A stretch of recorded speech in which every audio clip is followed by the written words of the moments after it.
Hi, everyone. So I am Anna Schaffer. I am a recruiter for Santee Cooper.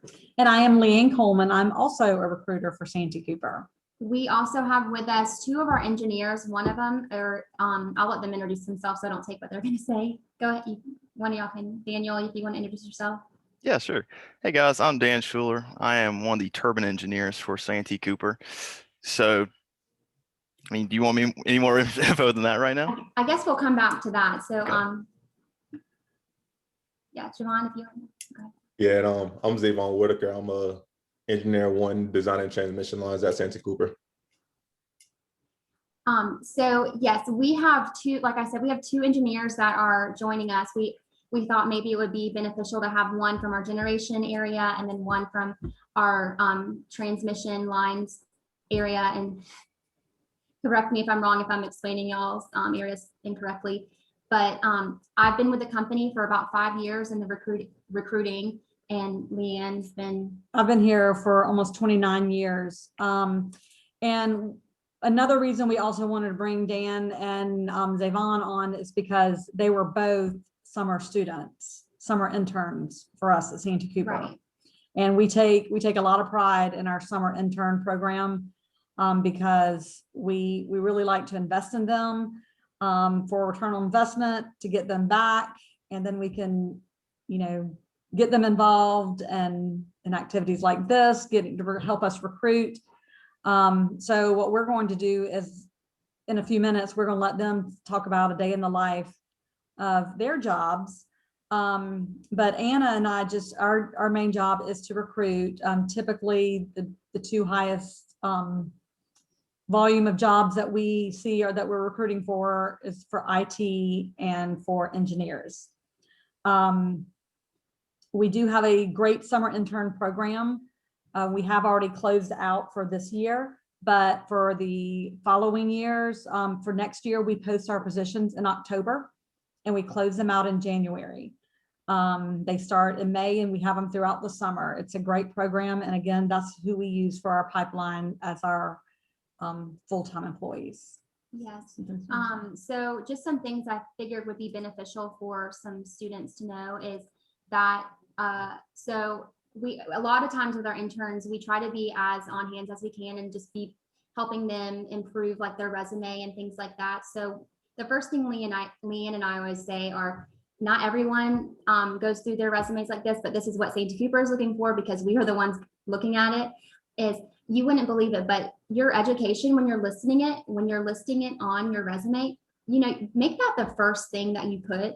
You don't want to put, all of your experience and at the bottom have your education, because one, we're looking at a lot of resumes, and so you don't want us having to search if you're qualified for a position. You want that right at the top. If you're electrical engineering, put that at the top, and for any major you have are enrolled in.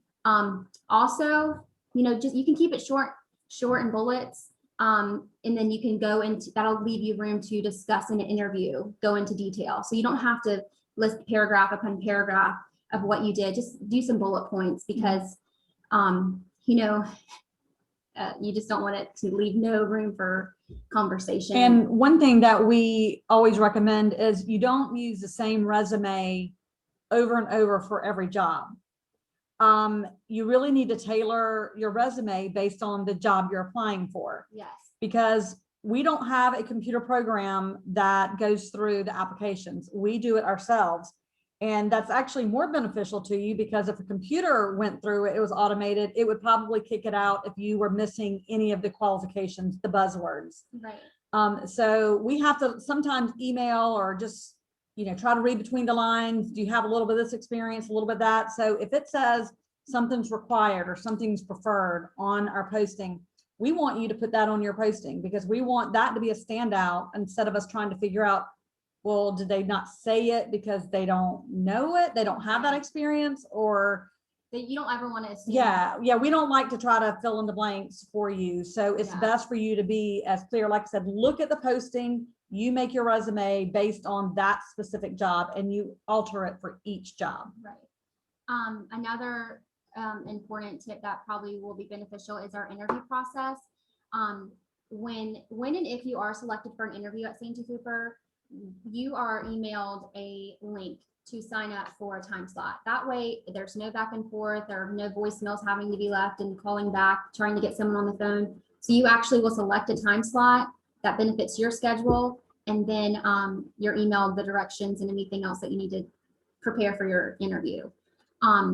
If and when you are selected for the position, you would get a call. So we just always like to tell candidates, be checking your email, because that's the way we're going to be notifying you. And if you, for some reason, change your email or anything, you can always reach out to one of us to get that updated for you, or you can go into your profile and edit your email address. And for that case, make sure your profile is always up to date, because there's probably been a lot of candidates in the past that have missed opportunities because their email wasn't updated, their phone number wasn't updated. So there was no way to get in contact with them, letting them know, hey, you're selected for an interview or anything like that. But I don't want to take up all of the time going through that, but do you have anything else? I just want to do just a final grand summary about Santee Cooper. Santee Cooper, we should have gone into this at the beginning, but we just kind of went right into jumped it. in the other parts of it. But Santee Cooper is a state-owned utility. It is our headquarters are located in Moncks Corner, South Carolina, which is about 40 minutes from Charleston. And we have another administrative building in Myrtle Beach, and that's kind of like a smaller corporate office. We have line crew quarters across the state. We have generating stations. Daniel works at one of them, which is Cross, and he's going to talk about Cross. It's a coal-fired plant. We have 2 coal-fired plants. One's in Georgetown, one's in Cross.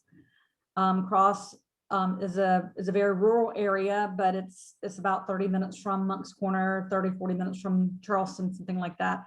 And we have a natural gas plant in Iva, South Carolina, which is near Anderson, Greenville, up in that area, upstate.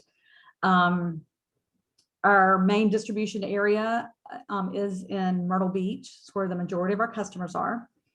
So as you can tell, we are all over the state of South Carolina. It's not just in small town Moncks Corner. So we are spread throughout.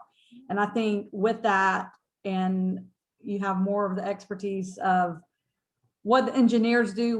We're on the people side of things. We just try to draw people in and bring them into work for us and get some really good folks like Zavon and Dan, and just hope we've got some great recruits. So I'm going to turn this over to, we'll start with Dan Schuler.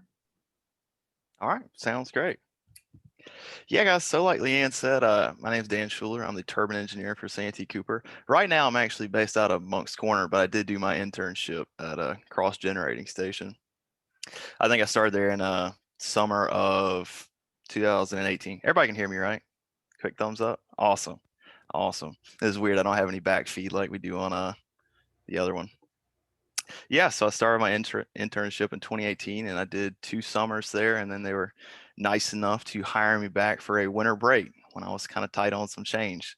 So yeah, I've been with the company now for almost 2 years. So the primary job I do right now is plan the outage work for our steam and natural gas turbines. If you guys aren't quite familiar with what a steam turbine is, the quick and dirty of it is we bring in coal, which is our fuel, and we burn that to produce heat, thermal energy, and then we use that to spin our turbines. And our turbines are connected to a generator, and that is how we make electricity. That is something I would nail down pretty well before you come in for an interview with the company. The first question I got when I actually came to the plant for an interview is the guy who would later become my boss kind of sat back into his chair and he said, "All right, man, what do you know about making electricity?" So I would have at least a ballpark idea before you come in for an interview. So LeAnn actually asked me to kind of give you an idea what like a day in the life for us is.